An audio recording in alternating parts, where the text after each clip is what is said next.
سورہ احزاب آیت نمبر 33۔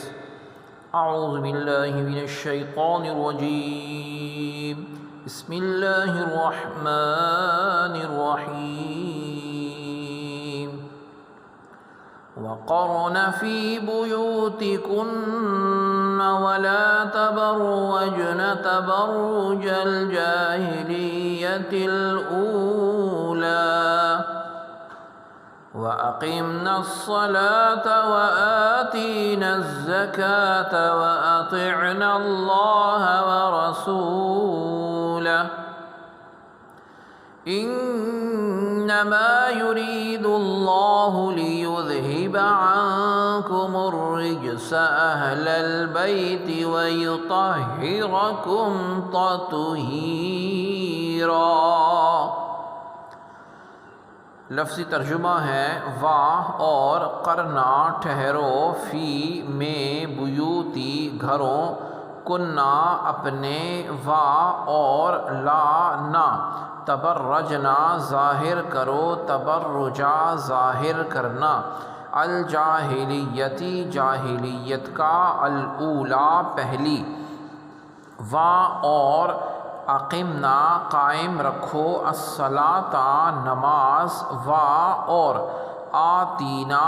دو الزکاۃ زکوٰۃ وا اور اطعنا حکم مانو اللہ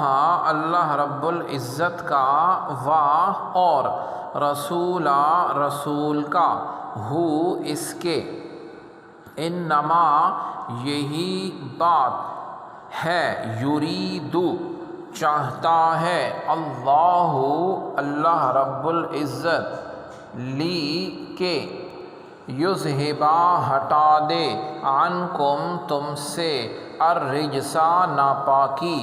اہلا اہل البیتی بیت واہ اور یطہرا پاک کرے کم تم کو تطہیرا پاک کرنا۔ بامحاورہ ترجمہ ہے اور اپنے گھروں میں سکون سے قیام رہنا اور پرانی جاہلیت کی طرح زیب و زینت کا اظہار مت کرنا اور نماز قائم رکھنا اور زکوٰۃ دیتے رہنا اور اللہ رب العزت اور اس کے رسول صلی اللہ علیہ وآلہ وسلم کی اطاعت گزاری میں رہنا۔ بس اللہ رب العزت یہی چاہتا ہے اے رسول صلی اللہ علیہ وآلہ وسلم کے اہل بیت تم سے ہر قسم کے گناہ کا میل اور شک اور نقص کی گرد تک دور کر دے اور تمہیں کامل طہارت سے نواز کر بالکل پاک صاف کر دے۔ آیت مبارکہ کی تفسیر میں فرمایا گیا کہ اس آیت کے نازل ہونے کے بعد کس حد تک ازواج مطہرات نے اس پر عمل کیا اس کے بارے میں ملاحظہ ہو۔ امام محمد بن سیرین رحمۃ اللہ علیہ فرماتے ہیں مجھے بتایا گیا کہ نبی صلی اللہ علیہ وسلم کی ازواج مطہرات میں سے حضرت سودا رضی اللہ تعالی عنہا سے کہا گیا آپ کو کیا ہو گیا ہے کہ آپ نہ حج کرتی ہیں اور نہ عمرہ کرتی ہیں؟ انہوں نے جواب دیا میں نے حج بھی کیا ہے اور عمرہ بھی کیا ہے اور اللہ رب العزت نے مجھے حکم دیا ہے کہ میں گھر میں ٹھہری رہوں۔ اللہ رب العزت کی قسم میں دوبارہ گھر سے نہیں نکلوں گی۔ راوی کا بیان ہے کہ اللہ رب العزت کی قسم وہ اپنے دروازے سے باہر نہ آئیں یہاں تک کہ وہاں سے آپ رضی اللہ عنہا کا جنازہ ہی نکالا گیا۔ اس آیت میں عورتوں سے یہ حکم اور ارشاد فرمایا گیا کہ اپنے گھروں میں ٹھہری رہیں اور شرعی ضرورت اور حاجت کے بغیر اپنے گھر سے نہ نکلیں۔ نبی صلی اللہ علیہ وسلم نے عورتوں کے اس عمل کی فضیلت بھی بیان فرمائی ہے۔ حضرت انس رضی اللہ عنہ فرماتے ہیں کہ عورتیں رسول اللہ صلی اللہ علیہ وآلہ وسلم کی بارگاہ میں حاضر ہوئیں اور انہوں نے عرض کی یا رسول اللہ صلی اللہ علیہ وآلہ وسلم، مرد اللہ تعالی عز و جل کی راہ میں جہاد میں شریک ہو کر فضیلت لے گئے، اور ہمارا تو کوئی ایسا عمل نہیں ہے جسے ہم عمل کر کے ہم مجاہدین کا درجہ پا سکیں۔ تو نبی علیہ السلام نے ان سے ارشاد فرمایا، تم میں سے جو اپنے گھر میں ٹھہری رہے وہ ان مجاہدین کا درجہ پائے گی جو اللہ رب العزت کی راہ میں جہاد کرتے ہیں۔ پھر مفسرین کا یہ بھی قول ہے کہ جاہلیت یعنی اسلام سے پہلے کا زمانہ جو تھا، اس زمانے میں عورتیں غرور و تکبر کرتی ہوئی نکلتی اور اپنی زینت اور محاسن کا اظہار کرتی تھیں تاکہ غیر مرد انہیں دیکھیں۔ لباس ایسے پہنتی تھیں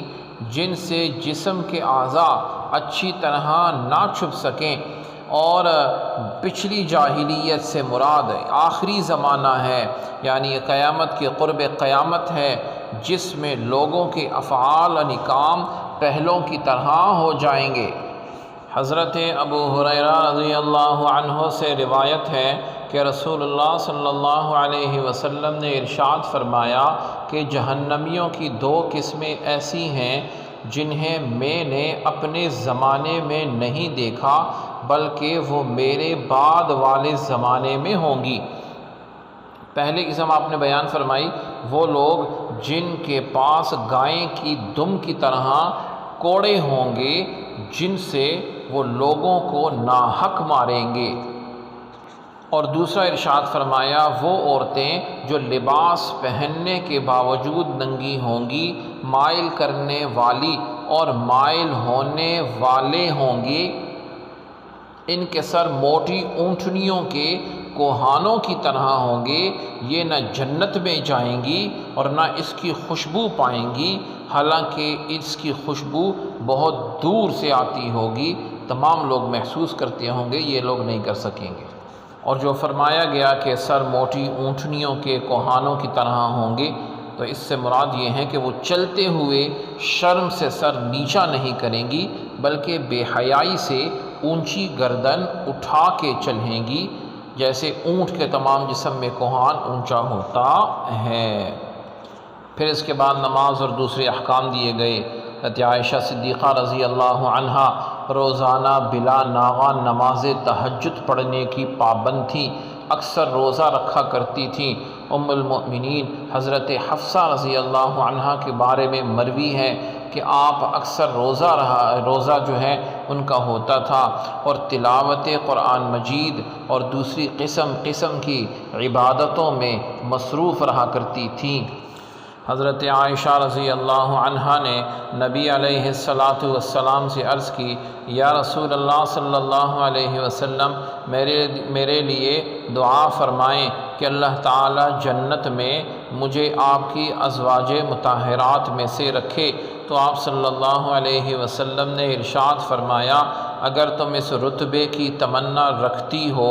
تو تمہیں چاہیے کہ کل کے لیے کھانا بچا کر نہ رکھو، اور جب تک کسی کپڑے میں پیوند لگ سکتا ہے تب تک اسے بیکار نہ سمجھو۔